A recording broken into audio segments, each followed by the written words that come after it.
So the Javelin it's a destroyer class capital ship. In a spectrum of capital ships in the universe, it's actually not the biggest one. There's a couple of them above. This one is supposed to be the fast kind of search and destroy class of ship. It's made by Aegis for UEE. So the idea behind a Javelin Destroyer, this is ship for large groups of players to probably even do a bit like inner guild, inner clan combat.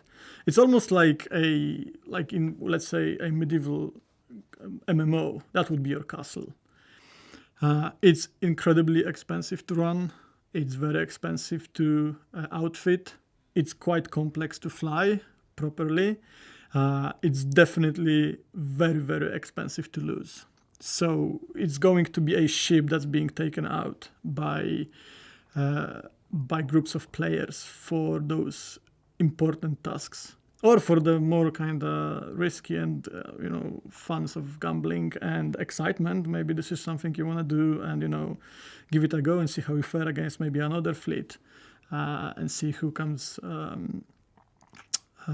Who's going to be victorious? Well, one of that sides is probably going to lose their ship, but that's actually quite fun. The total length is a 470 meter roughly. It's a double size as Idris, which is like a aircraft carrier, which can carry more and more crew members. So the ship is being divided by 3 different deck, like a habitation area, technical area, combat, and engineering area. I think my main focus on the habitation area, which is including the living quarters and the mess hall, and also the corridor area, medical bay. All these areas is quite, including with the military style. So, and also will give the people more feeling like cozy. You can find some of the entertainment, even like air hockey table in the mess hall area, like the arcade machine, some of this stuff. So this is basically what we have that, and also we need to make those area have a quite consistent style and much more clean and softness. There's a lot of gameplay contents in the interior level. This ship just like a small town, so you can have a lot of different funny things in the ship. So you can even like a large fancy phantom windows, the lift can view the whole universe. It's not really a multi-purpose ship like some of or pretty much most of the ships in Squadron 42 or Persistent Universe in Star Citizen. It's a destroyer, as the name implies. It has size 12 torpedo tubes on the front of the ship. The biggest torpedoes you can experience in the game. This is a ship designed to find other capital ships and do what it needs to do.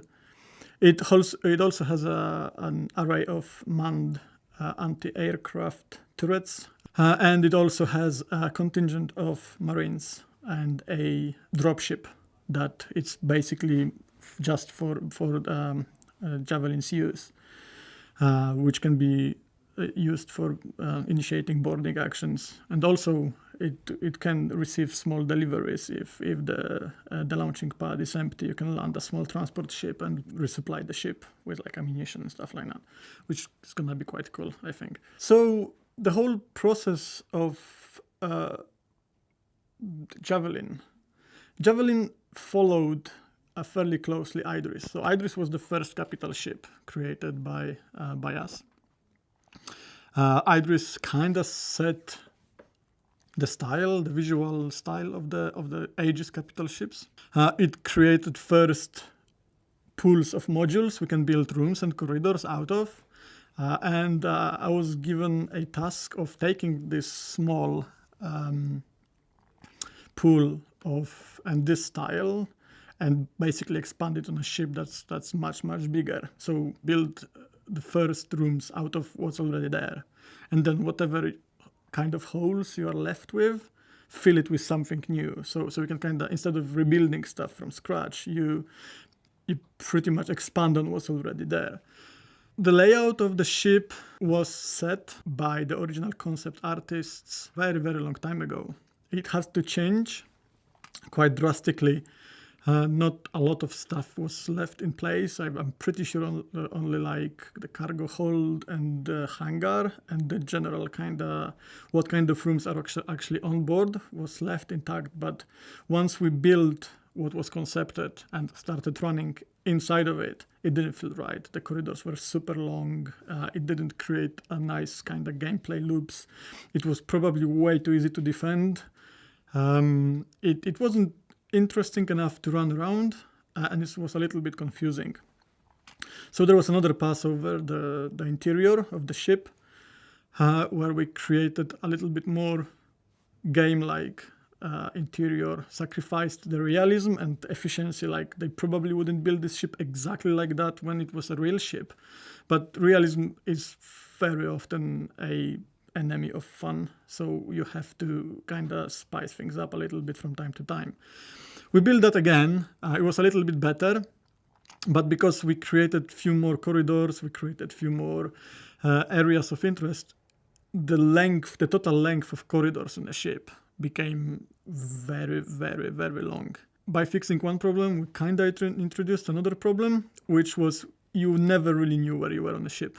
There were so many corridors, so many similar corners, so many similar locations that it was a little bit. I was getting confused. I didn't know where I was, and I built the thing. So we kind of went in between. We made some of the corridors shorter. We reduced the amount of corners you have to take. We made some other corridors a little bit longer, not as long as in the original concept, but just kind of long enough. And then the last thing we've done, we tried to make sure, even if the corridors are on the same deck and are using the same modules, at the most extreme corridors on the port and the starboard of the ship, we introduced windows that weren't there originally. First of all, it's a very nice visual thing. You can see so much stuff. When you can see outside, and you can see all the vistas we're creating and everything, it looks really cool. And then also now you know, if you have a window in this corridor, you kind of know where you are on the ship. And then if you closer to the center, we also started introducing different kind of guidelines and like the kind of signposting and stuff like that.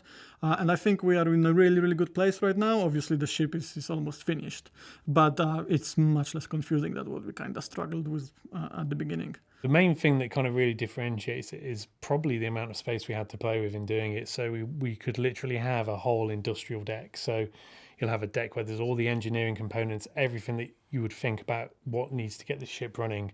It's all on one deck. We've got a habitation zone, so there's literally, it's kind of set out in much of a compartmental way. So you would generally have all your habitational stuff is in one area, all your industrial engineering stuff is in another.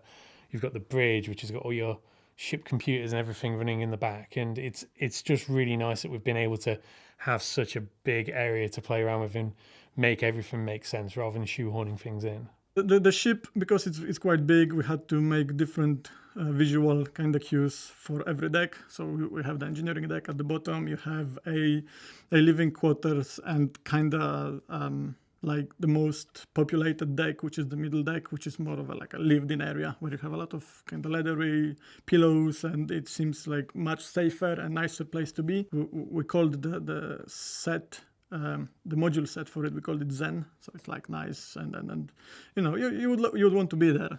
Obviously, zero gravity, you need some safety, stuff like that. And you have top deck, which is like a technical deck where all your avionics, electronics, where all your control rooms, like the captain quarters, the armory, all those kind of rooms are. And then obviously you have a bridge at the very top. And every one of those areas has a fairly distinctive style, but they kind of work together as an Aegis. So there aren't really elements you would see like the biggest building blocks. This is stuff that you will also see on Idris. The accent beams, the how the angles and how the chamfers are being sorted. But I think it has its own kind of distinctive style. And I think it looks really nice. I have more room around corridors and rooms to actually start making art and giving some depth. We had to figure out a few aspects like the size of the hangar had to get bigger because there wasn't like enough room there was enough room for Redeemer, but there are other dropships in a game like the Hoplite, and there wasn't enough room when it landed. It's a little bit bigger when it landed. There wasn't really enough room for players to walk around, so we had to actually take that into consideration, which pushed on other things, and it was kind of like that. So the first 6 months was just making sense out of the layout. In that process, the ship grew quite a lot, but from that point on, it was just I kind of understand the ship. I understood the process. I could start creating art, and that's when it kind of bloomed for me. And I'm quite happy with how it turns out, and quite proud by actually making this ship sensical. Obviously, it wasn't all me; it was the whole team effort. Once the first kind of foundations were laid out, other team members came in. It was between from 2 to I think like at the peak we had like 9 artists working over a couple of weeks, especially on the bridge and other areas. So obviously there is like my input at that point was like I was just a part of the team, but like I think the whole team made amazing work with the whole ship, and I'm quite excited for everyone to see what we've done with it. We've spent a lot of time going back and forth with art and basically saying, if this section of the ship goes down, we need to be able to close doors here. If we lose oxygen in this room, we need to shut that off. And it's been a lot of back and forth, but yeah, it's really making it into an actual functioning ship over just some art that's been put together. Yes, I'm really proud actually with the exterior, because it is another huge ship.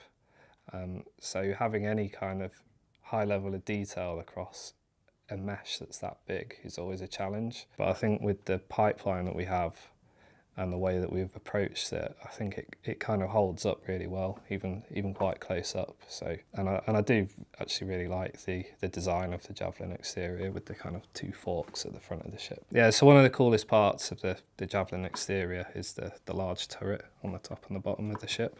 It kind of runs along the spine of the ship, and when they're not in use, they tuck away to the back of the ship. So when these systems come online, you see the turrets actually move along the track to kind of, take down targets. And that's one of the coolest features on the exterior. On the art production side, I think the production pipeline, we focus to especially like create the interior. This ship is quite huge and large. What we think about is how to build the ship faster, decent. So we just create like a modular access library. We create a different variation modular access piece. You can just like building a house to make it a different combination. We have a standard one, like a wall, ceiling, floor. So we can have a lot of different materials. So can combine each other, even like create a longer, you can expand the room larger and make the room smaller. So that's what we call the modular assets library. The type of player who's going to use this is somebody who was lucky enough to buy one of the limited ones that we sold, to be honest. It's somebody who wants to really be part of the verse. They want to be one of these few owners of this enormous gargantuan ship, and the kind of person who wants to work with a crew, the kind of person who wants to employ people on board and really make it feel as though they're living and breathing in the verse and not just tootling around in their own little ship. It's, managing a crew and going on huge missions and huge missions, basically. I'd say it's easily one of the most interesting things I've ever had to work on, because just the scale of it and just the complexity of what you have to think about, because you're kind of designing your own little world inside a ship rather than just a ship that functions into stuff, because there's so much going on. You have to think about how this gets impacted by other players working alongside you while you're the owner of this ship. And yeah, it's been really interesting to work on.